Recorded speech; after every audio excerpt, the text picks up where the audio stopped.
All right, our heroes, I guess, are kind of on the run. They're hiding out. Are they going to be able to lay low? Are they going to be able to figure out what to do next? Let's talk about Dope Thief episode 4, The Philadelphia Lawyer.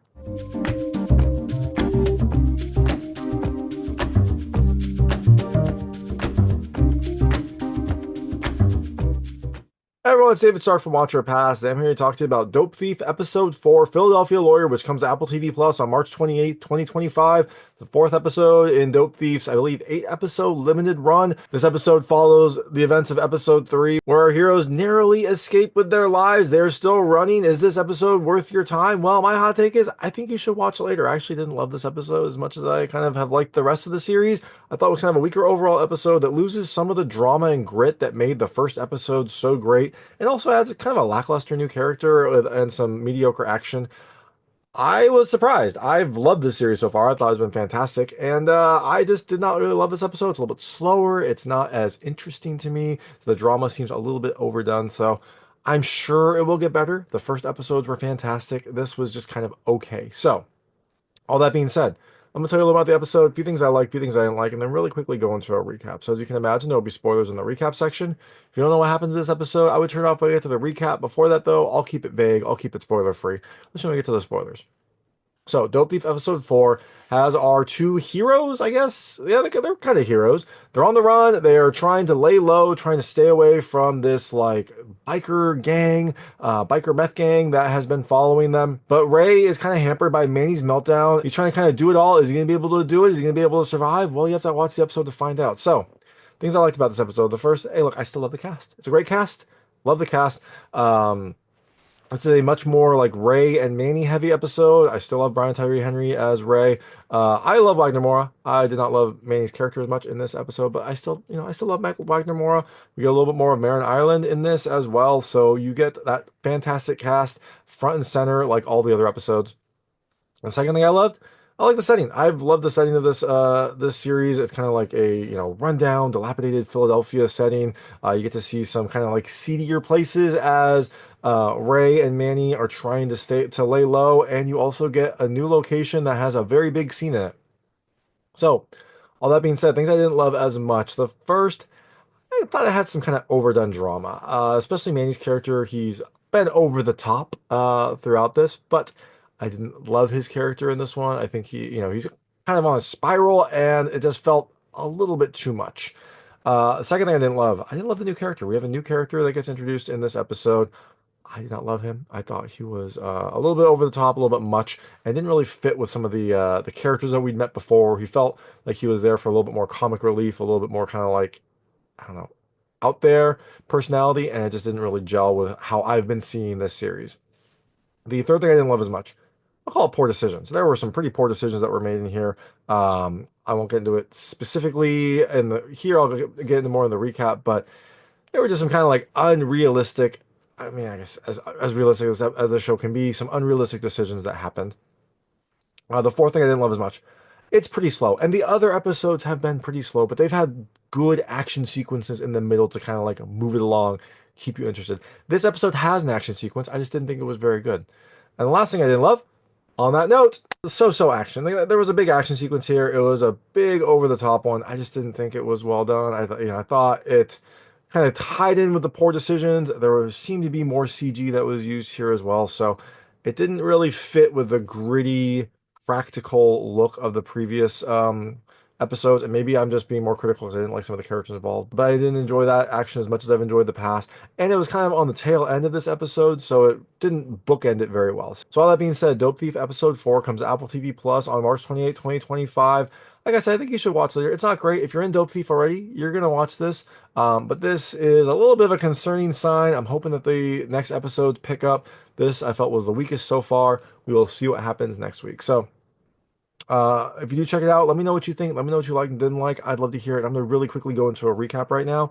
So if you don't know what happens in this episode, I would turn it off now because there will be spoilers. So at the end of Dope Thief Episode 3, we had our intrepid couple, Manny and Sherry, getting engaged in a weird kind of way where Ray kind of forced the issue, kind of felt like he forced it all. But that engagement was kind of curtailed when Ray found the head of a pawn shop owner that they had used before in a box saying, "Give me my products." It seems like the bikers are getting closer. It seems like this mysterious New England voice is getting closer and kind of tightening the net. So this episode starts off a little bit differently. You get a little bit of backstory on Mina and Jack. They apparently had a sexual relationship. We kind of knew that from some of the clues, but here we see it explicitly.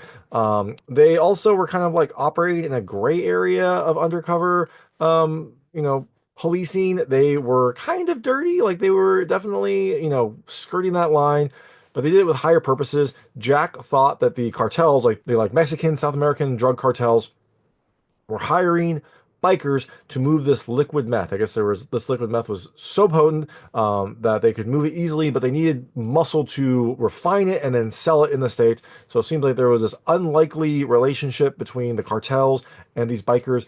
Jack was kind of onto something, and it seems like he was trying to get to the bottom of it by infiltrating one of these cookhouses. That's why he was there. That's why Mina was there. It seems like they were using a little bit, kind of having a relationship as well, but they all were doing this. But the overall goal was to take down this operation, learn more about it, and try to take down the whole cartel. Now, after we get this little bit of backstory, we see Ray. Ray and his mom are hiding out at like a motel. Manny is also at a different motel room in the same building. Ray is coming back with supplies, and we see his mom talking with his dad on a cell phone that she smuggled into him. It actually is fairly sweet. Like we've kind of gotten the picture that Ray's mom is a little bit delusional and Ray's dad is kind of a jerk. But when they're on the phone, it actually looks pretty sweet. It looks like she genuinely cares about him, and it looks like he might genuinely care about her as well. So we got a little glimpse of that, but then Ray got home, so she hid the phone. It's a secret phone. And Ray comes back with supplies and security equipment. He has been setting up equipment to watch, his house, Manny's room, things like that, trying to like make sure that everyone is safe. And he's also been trying to get more information on the bikers. Now, Manny is in a different room, and he is kind of strung out and depressed. It seems like he is taking this whole situation very, very poorly. And during this time, Sherry is kind of out living her life, and Ray decides to text her to meet up with her. Now, Ray goes to meet up with her, and she's genuinely worried about him. And Ray is very mean to Sherry. I mean, I get the whole purpose. He's like, he wants to make sure that she backs off so that she doesn't get hurt, and then so that Manny doesn't get hurt as well. He's worried that she's not doesn't have the kind of like, I guess, OPSEC to keep herself quiet that they need. And so he kind of is very, very mean to her. Like he forced the whole issue of the engagement. And then when she's talking about how like she's gonna marry him, he's like, well, you wanna know what he did that day? He did some drugs. He bought all these drugs, and then he bought this ring, and then he strung out. And I was like, dude, like you forced this issue. You told them to get engaged, and now you're like doing a 180 and telling her that he'd only proposed to her because he was on drugs, or like proposing to her might have been the worst decision that like it was a weird, weird diatribe for him to go on. But during this time, Manny texts Sherry a like very strange, strung out kind of text about how he wants to confess and like be the person that she needs to be, and how they need to meet at the church the next day. It was a weird overall scene. I didn't love it. I mean, Ray's character's been kind of like hit or miss for me.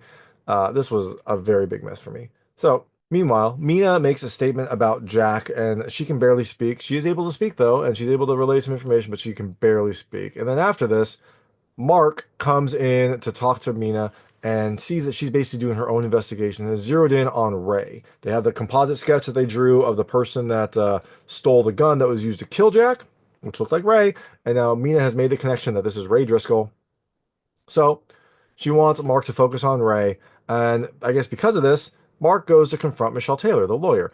She holds her own, she holds her ground, doesn't give up any information. But after this, she calls Ray to say they need to talk, and they arrange a time to meet up at a bar later that day. Now, Ray has been very busy because he is, has security cameras everywhere. He sees a suspicious car drive by, I think, his house. He goes to check it out. The car is, I guess, driven by a biker. He puts a little tracking device on that car without the person knowing, and is able to track where that biker is going. He eventually sees that the biker is at this place called Dogtooth Quarry, and it seems like this is the location of the gang. He goes to check it out. I don't know how he has all this time, but apparently he has all this time. He goes to check out Dogtooth Quarry, and there he sees like a biker operation kind of in the quarry itself. He calls Son to relay this information, and Son says that he has a guy named Cyrus who can help them out. But then Son says he has to go because of the family situation. It seems like he's also being harassed by someone. As he's talking, he leaves the house. His kids are crying inside. Like, what's going on? And we go outside and we see his pets strung up and killed on his kid's swing set.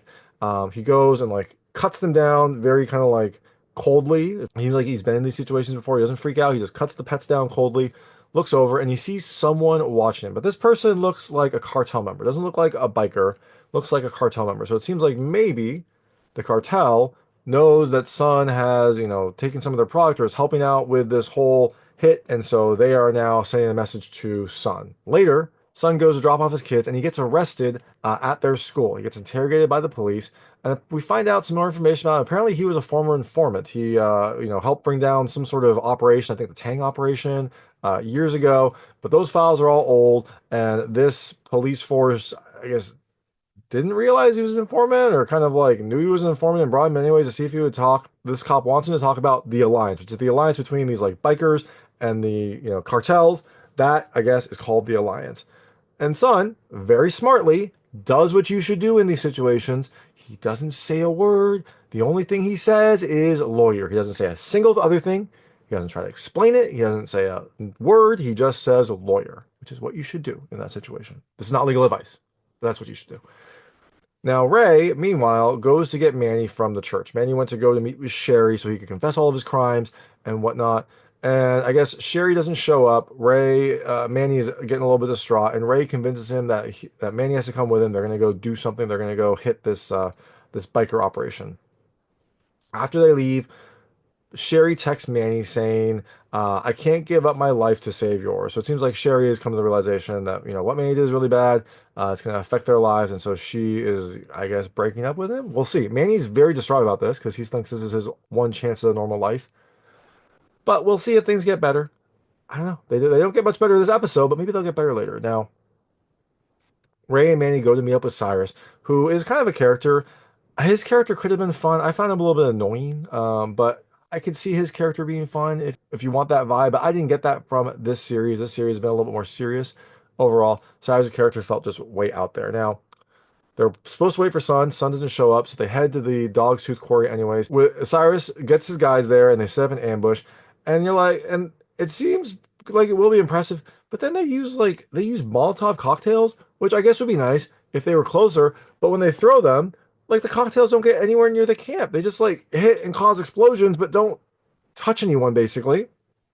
Don't blow anything up. It seems silly. And then they pull out their guns, and one or two people have rifles, but most of them have shotguns. You're like, what are shotguns going to do at that range? Like, they are way far away. By the time that the shotgun shell spreads out, unless they're using like weird slugs or something, they're not going to hit anyone. It just seems like a useless operation to be up there with that height, height advantage, that drop of surprise, and then waste it by using Molotovs that aren't going to get there, and shotguns, they're not going to pack any punch. It doesn't really matter though, because the bikers, I guess, have set up their own ambush above the Cyrus's people. All of a sudden, they start getting shot from the trees above them, and these bikers have set up with rifles. And you're like, okay, that's weird. Like, how did they see this ambush? How did they know it was coming? And how do they have the discipline to wait until the other group starts firing before they then fire? Anyways, Cyrus's men are like destroyed in this. Cyrus gets killed. Ray and Manny barely escape. For some reason, these sniper bikers can shoot everyone but Ray and Manny. They can basically take out every single person of Cyrus's except for Ray and Manny. Somehow they survive. They get in a truck. They drive back. But during the fight, a grenade had like fallen in the truck's bed. It's not opened, but when they get back, Manny is so depressed, so distraught, he tries to kill himself with a grenade. Ray is able to grab his hand, prevent it from kind of like opening up and exploding. He's able to get the grenade from him, and then he throws it in a trash can, blows that up. Manny is saved, but he is still very, very sad. Now, after all this, after I assume Ray gets Manny back to the hotel, he goes to meet with Michelle Taylor, but he can tell it's a setup. There's a lot of people in the bar that have like white earpieces, and you're like, I don't know. I feel like they could have used something less obvious. AirPods. Have an AirPod in there. Everyone wears AirPods. That would be really, you go to a bar, you'd be like, that's weird, but you wouldn't be like, oh, clearly they're cops. But there's like 4 people that have like earpieces all facing Ray at the door. And you're like, okay, that seems like a very bad setup. Anyways, Ray notices this. He sees Michelle Taylor in there. She kind of looks at him, kind of looks scared. I think she gives him a very subtle nod to let him know, like, don't come this way. So Ray leaves, and it looks like he's on his own, and that is the episode. If you're wondering what Philadelphia Lawyer, the title of the episode comes from, like some of the previous episodes, this is from a song during the episode while Ray is on hold at Michelle Taylor's law firm.